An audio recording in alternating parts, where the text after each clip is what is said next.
পুরনো সব কথা মনে পড়ে যেতেই বিন্দার মুখোমুখি হয়ে বিন্দাকে উচিত শিক্ষা দিল রাঙা। হ্যাঁ বন্ধুরা, এমনটা দেখা যাবে, তাই সম্পূর্ণ জানতে ভিডিওটিতে লাইক দেওয়া, চ্যানেলটি সাবস্ক্রাইব করে দেখতে থাকুন। গল্পের শুরুতে দেখা যাবে সৌকার্য বিহুর পিছন পিছন আসে। তখন বিহু বলে, দেখ তুই একদম আমাকে অনুরোধ করবি না, ওই মহিলার না কোনো কথা আমি শুনবো না। কেন ওনার কথা শুনবো? উনি আমার কে হয়? তখন সৌকার্য বলে, বিহু উনি তোর মা হয়, আর উনি তোর খারাপ কিছু বলেনি। উনি তো ঠিক কথাই বলেছে, তুই যদি শুটার হস তাহলে তো খুব ভালো হবে বল।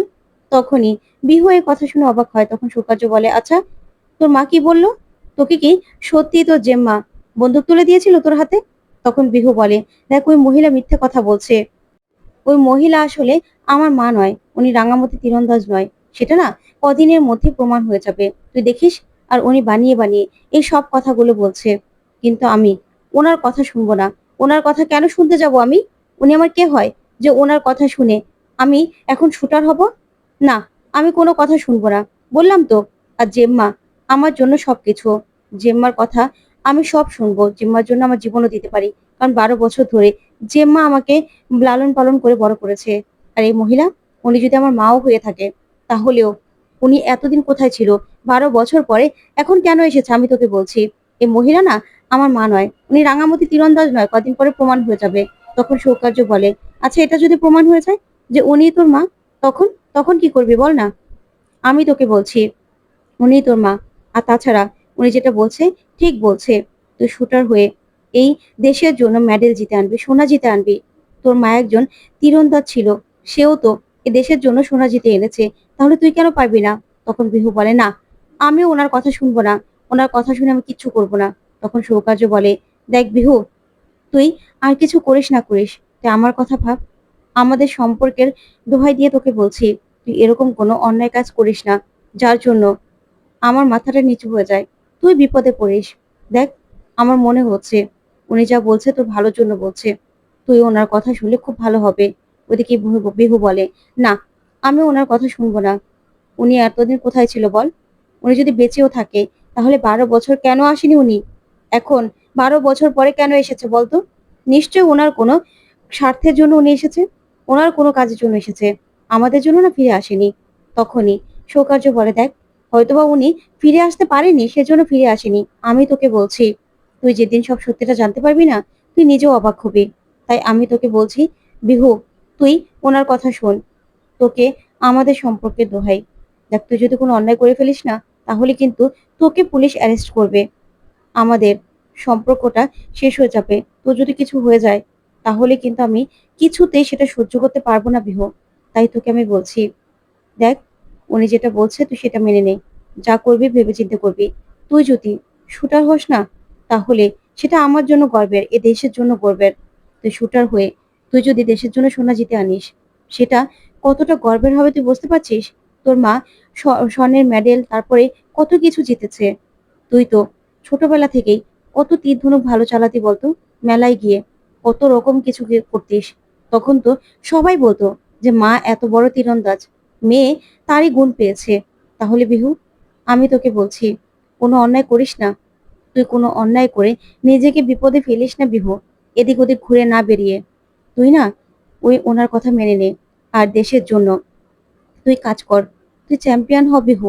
আমি চাই, আমিও তো গর্ব করতে পারবো যে না, আমার বিহু একজন গোল্ড মেডেলিস্ট।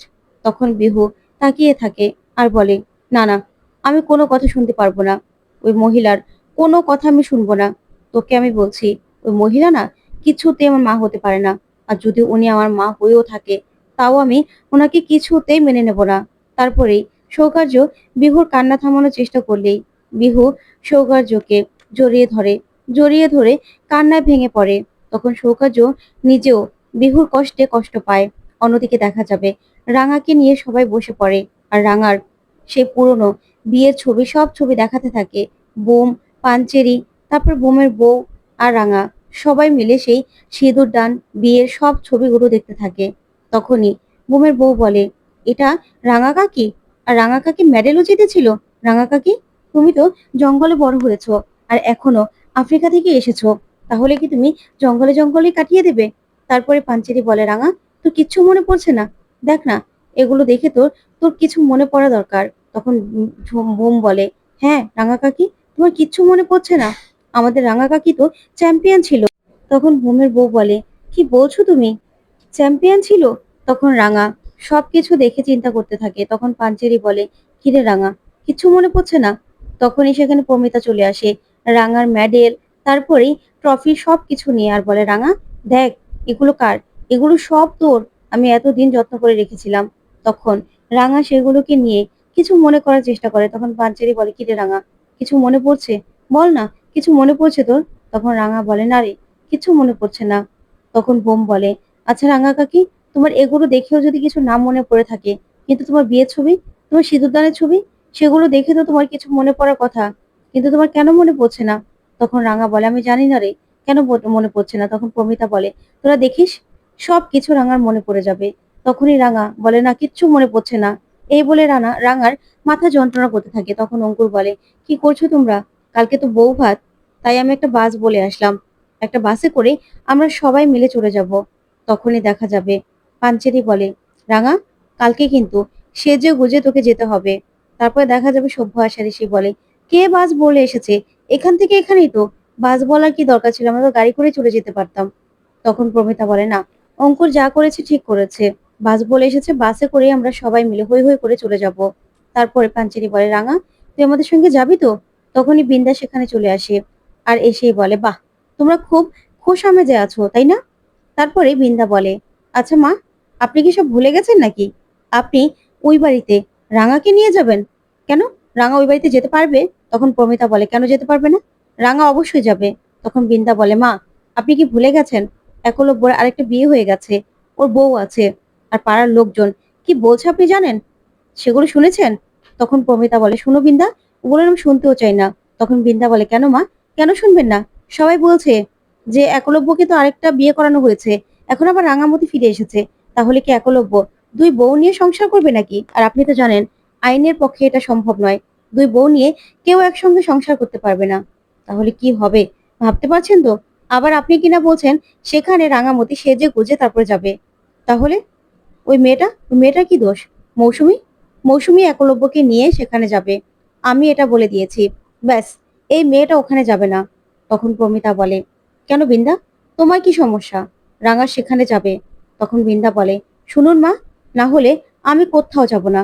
তাহলে কিন্তু আমি এখান থেকে যাব না, ওকে যদি আপনি নিয়ে যান, তারপরে দেখা যাবে। বিন্দা বলে, শোনো, তোমরা বিয়ের ছবি দেখাও আর যাই দেখাও না কেন, ওর না কিচ্ছু মনে পড়বে না, কারণ ও তো রাঙা নয়। তখন প্রমিতা বলে, বিন্দা, তুমি কেন এসব কথাগুলো বলছো? ওর মনে পড়বে, সব কথা মনে পড়ে যাবে। তখন বিন্দা বলে, হ্যাঁ, সেটা মনে পড়তেই পারে, বা ও যে রাঙা নয়, তারপরেও রাঙা হওয়ার জন্য এই যে আমাদের কথাবার্তা শুনছে, সেগুলো শুনিয়ে শুনিয়ে বলে বলেও মনে পড়ার ভানও করতে পারে, নাটকও করতে পারে। কিন্তু আমার আর রাঙার মধ্যে এমন কিছু সিক্রেট কথাবার্তা ছিল, যেগুলো শুধুমাত্র আমি আর রাঙাই জানতাম। সেগুলোও কি করে মনে করবে? কারণ ও যদি রাঙা না হয়, সেগুলো তোর মনে করার কথা নয়। তখনই রাঙা বিন্দার দিকে এগিয়ে যায় আর বলে, শোন, আমার না খুব তাড়াতাড়ি সব কথা মনে পড়ে যাবে। আর আমার সব কথা যখন মনে পড়ে যাবে না, তখন কি তোর হাল হবে তুই শুধু দেখবি। তখনই প্রমিতা এই কথা শুনে হাসতে থাকে, খুশি হয়ে যায়। তারপরে পাঞ্চেরি বলে, রাঙা, তোর কি সব কথা মনে পড়ছে? ওইদিকে সভ্য এসেই বিন্দাকে টিটকারি মেরে কথা বলতে থাকে। তখন দেখা যাবে রাঙা বলে, না রে, কোনো কথা মনে পড়েনি, তবে পড়তে কতক্ষণ, তোদের না আমাকে কিছু মনে করাতে হবে না, আমার এমনি এমনি সবকিছু মনে পড়ে যাবে। তখন পাঞ্চেরি বলে, কেন রাঙা, তোর কেন মনে পড়ছে না? বল না, এই ছবিগুলো তোর বিয়ের ছবি, মনে কর না, তুই তো এই বাড়িতেই ছিলি। তখনই রাঙা বলে, আমারটা আমি মনে করব, মনে করার চেষ্টা করব। আর শোন বিন্দা বসু, তোকে আমি বলে দিচ্ছি, যেদিন আমার সব কথা মনে পড়ে যাবে না, একবার যদি মনে করতে পারি যে বিহু আমার মেয়ে, তাহলে তোর কি অবস্থা করবো তুই নিজেও ভাবতে পারছিস না। আমার মেয়ের ধারে কাছেও না তোকে আমি যেতে দেবো না।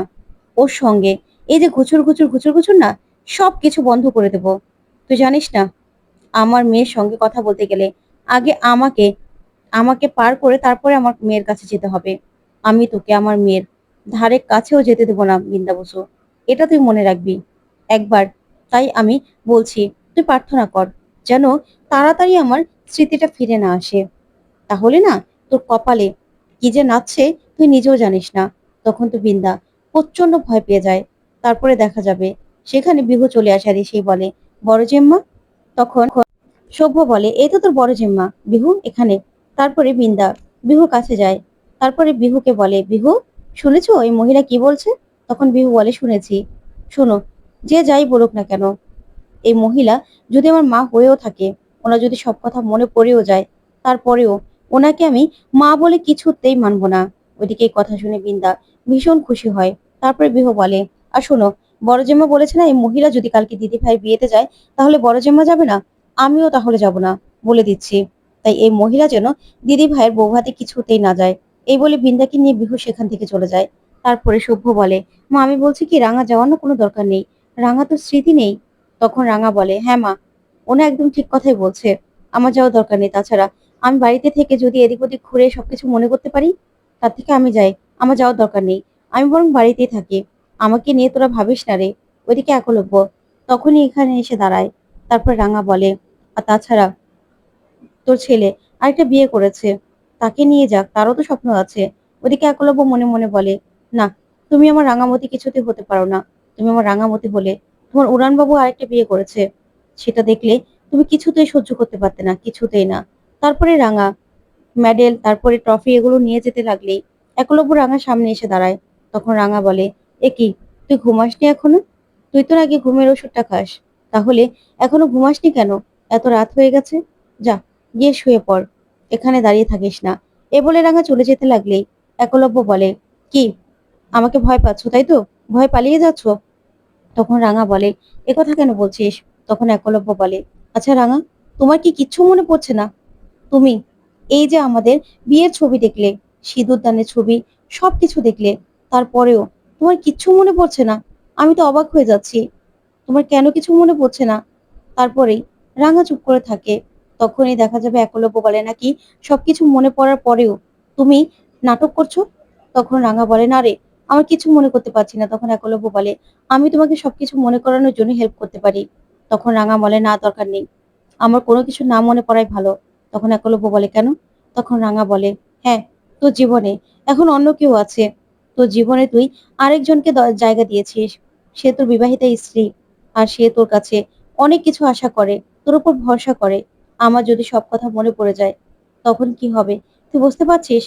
তার থেকে না আমার কোনো কিছু মনে না করাই ভালো। তখন একলব্য বলে, বাহ রাঙামতি, তুমি অন্যের কথা ভাবছো আর আমার কথা ভাবছো না? তখন রাঙা বলে, কেন ওই মেয়েটার কথা ভাববো না বলতো? কারণ ওই মেয়েটা তো কোনো দোষ নেই, ওই মেয়েটা বড় আশা করে এখানে এসেছে। তাহলে তখন রাঙার কথা শুনে একলব্য বলে, তুমি আমার কথা ভাববে না? কেন ভাববে না রাঙা? তখন রাঙা বলে, সেজন্যই বলছি যে কোনো কিছু না মনে পড়াই ভালো। এই বলে রাঙা চলে গেলেই বিন্দা মনে মনে খুব খুশি হয়ে বলে, কালকে তুমি বিয়েতে যাবে না?